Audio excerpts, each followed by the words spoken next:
देश की सियासत में गर्माहट इस वक्त अपने चरम पर है। हो भी क्यों ना, 5 राज्यों में विधानसभा चुनावों की तारीखों का ऐलान जो हो गया है। पिछले दिनों नेताओं का पाला और रंग दोनों ही बदलने का सिलसिला सुर्खियों में बना रहा। उत्तर प्रदेश में एक दूसरे को कड़ी टक्कर दे रही बीजेपी और सपा में सेंधमारी की जो रेस शुरू हुई, वो फिलहाल अपर्णा यादव पर आकर रुक गई है। बीजेपी की तरफ से सपा खेमे या कह लीजिए मुलायम परिवार में हुई ये सबसे बड़ी सेंध थी। हालांकि चुनावों के बीच हम और आप ये नहीं भूल सकते कि हम भारतीय हैं और हमारे लिए संस्कार सबसे ऊपर है। अब चुनावों के बीच संस्कार का जिक्र हमने क्यों किया, ये आप इस एक तस्वीर से समझ जाएंगे। संस्कारों का जिक्र करना तब जरूरी हुआ जब अपर्णा यादव ने ये तस्वीर शेयर कर दी। अपर्णा यादव द्वारा साझा की गई इस तस्वीर में वो अपने ससुर मुलायम सिंह यादव के पैर छूती हुई दिख रही है। पिता समान नेताजी के सामने सर झुकाकर खड़ी अपर्णा यादव ने यह बताने की कोशिश की कि विचारधारा भले ही अलग हो सकती है, लेकिन रिश्ते, संस्कार और सम्मान पहले जैसा ही रहेगा। तस्वीर में आप देख सकते हैं, मुलायम ने भी अपर्णा के सिर पर हाथ रखकर उन्हें आशीर्वाद दिया है। इस तस्वीर को शेयर करते हुए अपर्णा यादव लिखती हैं, भारतीय जनता पार्टी की सदस्यता लेने के पश्चात लखनऊ आने पर पिताजी यानी कि नेताजी से आशीर्वाद लिया।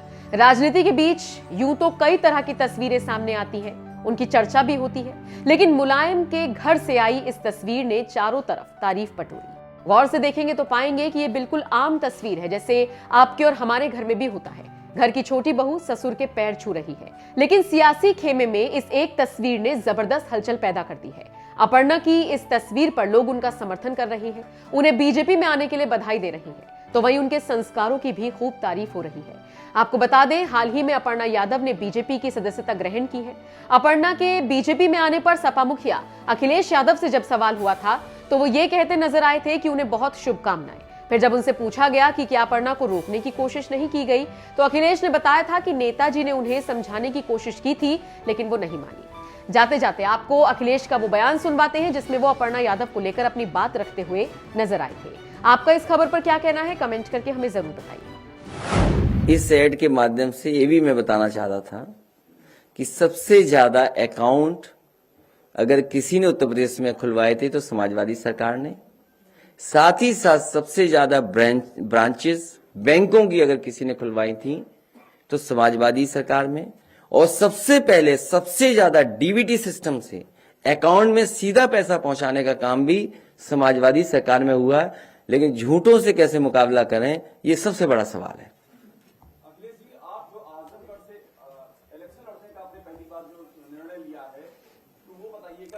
मैं आजमगढ़ की जनता से अनुमति लेकर के ही चुनाव लड़ूंगा, अगर चुनाव लड़ता हूं तो।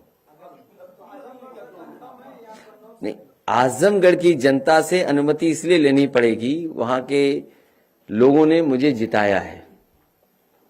और अगली दूसरा अहम सवाल है, अपर्णा यादव बीजेपी में शामिल हो गई है आपके परिवार की, और बाकायदा प्रेस कॉन्फ्रेंस में नाम दिया, किशोर मौर्य ने नेताजी का नाम दिया बाकायदा। तो ये आपके परिवार में सेंधमारी की जो बात, इस पर क्या कहना है आपका? सबसे पहले तो मैं बधाई दूंगा और शुभकामनाएं, और साथ ही साथ हमें खुशी इस बात की है कि समाजवादी विचारधारा का विस्तार हो रहा है। समाजवादी विचारधारा का विस्तार जो हो रहा है, मुझे उम्मीद है कि हमारी विचारधारा वहां भी पहुंच करके और संविधान और लोकतंत्र को बचाने का काम होगा।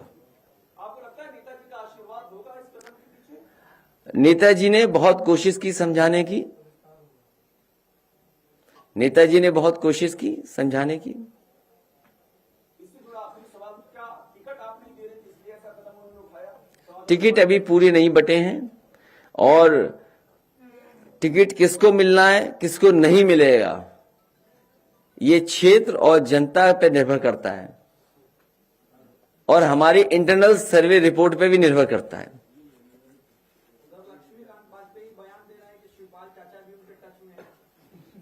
और वो भी बता दें कि वो भी किसी टच में है।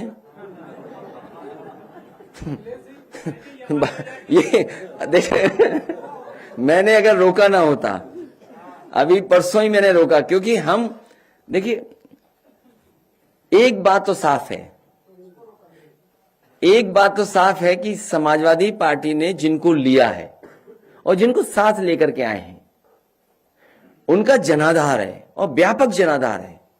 जिन लोगों को समाजवादी पार्टी में जोड़ा है, और आज जरूरत के हिसाब से और जिन राजनीतिक परिस्थितियों में आज चुनाव आगे बढ़ रहा है, उसमें समाजवादी पार्टी का कोई मुकाबला नहीं कर सकता। उत्तर प्रदेश की जनता बदलाव चाहती है, परिवर्तन चाहती है। उत्तर प्रदेश की जनता भारतीय जनता पार्टी को हटाना चाहती है। उस विकल्प में समाजवादी पार्टी के साथ इतने बड़े पैमाने पे जनता खड़ी है और जनता का साथ देने के लिए समाजवादी लोग खड़े हैं। तो ये आपको याद होगा 2 दिन पहले जब मैंने प्रेस कॉन्फ्रेंस की थी, वो इसीलिए की थी कि उस दिन कहा कि अब भारतीय जनता पार्टी को हम नहीं तोड़ेंगे, जो आना चाहेंगे उन्हें नहीं लेंगे। इसलिए जो टच वाली बात है ना, अगर कुछ इधर टच में है तो हमारे भी उधर टच में है।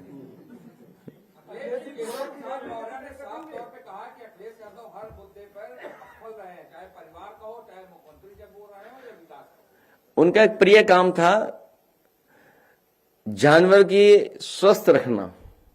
एक जमाने में उनका बहुत प्रिय काम था ये। पूरे उत्तर प्रदेश के जानवर आज भूखे हैं, खासकर गाय मां। आप में से पत्रकार साथी किसी गांव चले जाइए, आप गाय मां भूखी हैं, और जो गाय मां को भूखा रखता है उससे पाप पड़ेगा।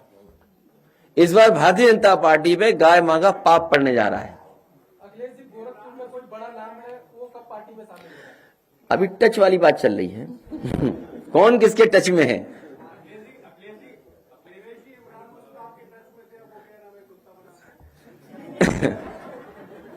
ये बात अच्छी बात नहीं है जो आप कह रहे हो। राजनीति में परिस्थितियों के हिसाब से नहीं, वो ठीक है, ठीक बात है जो आप कह रहे हो। मैं समझ गया बात को, मैं बात समझ गया, लेकिन यहां मत कहिए बात।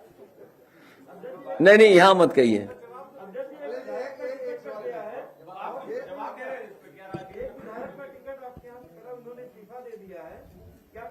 कौन विधायक?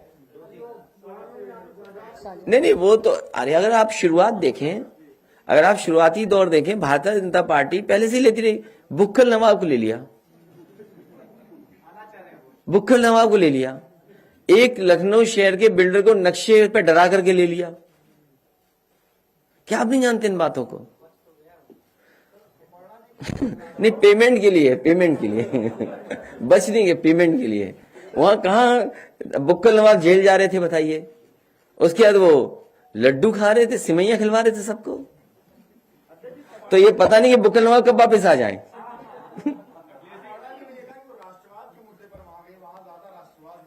देखिए, मैं समाजवादी पार्टी में, और आपको जानकर के खुशी होगी और आप इस बात को जानते हैं, मैं खुद मिलिट्री स्कूल में पढ़ा हूं, धौलपुर मिलिट्री स्कूल।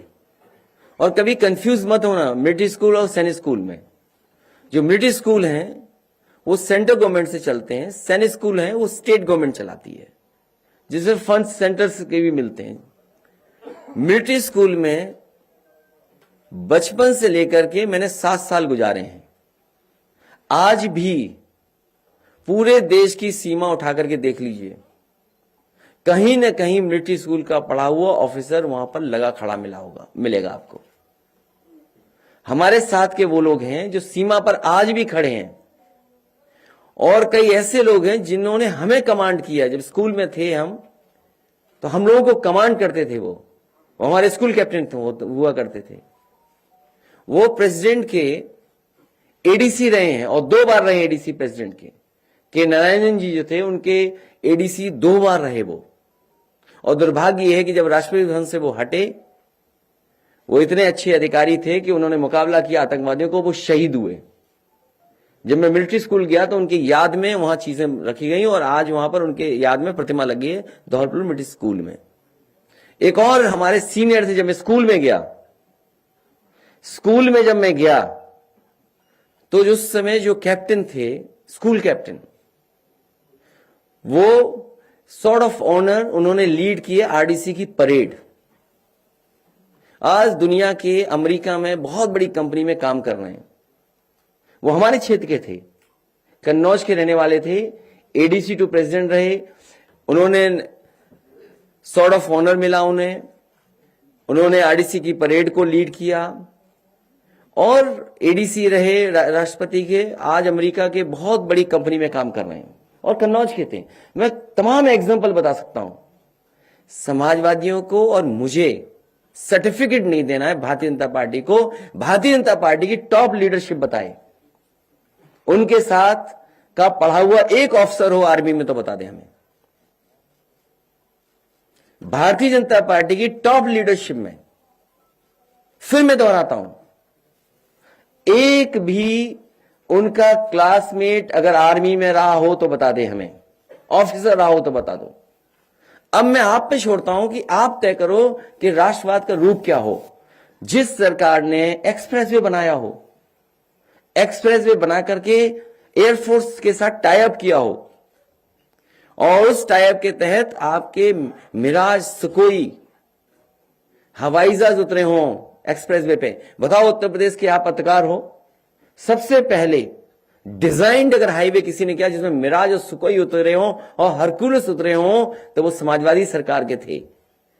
और समाजवादी सरकार ने अगर समाजवादी पूर्वांचल एक्सप्रेसवे सिरे न डिजाइन किया होता तो प्रधानमंत्री भी हवाई जहाज से उतर नहीं सकते थे उस एक्सप्रेसवे पर। समाजवादियों की देन है कि कम से कम उनका विजन ये था, क्लियर विजन था कि जो एक्सप्रेसवे बनेगा उसमें ऐसा रनवे हो जिसमें फाइटर उतर सकें, एयरफोर्स को जरूरत पड़े तो उतर सकें। और उसका परिणाम यह हुआ कि देश के प्रधानमंत्री जब उतरे वो समाजवादियों की डिजाइंड एक्सप्रेसवे था, क्योंकि वो हमारे बाबा योगी का डिजाइन नहीं था। इसलिए प्रधानमंत्री को पता था कि जो उनके साथ है उसने डिजाइन नहीं की है, ये काम चोरी वाले मुख्यमंत्री हैं, इसीलिए उन्हें सजा देने के लिए पैदल पैदल चलाया था।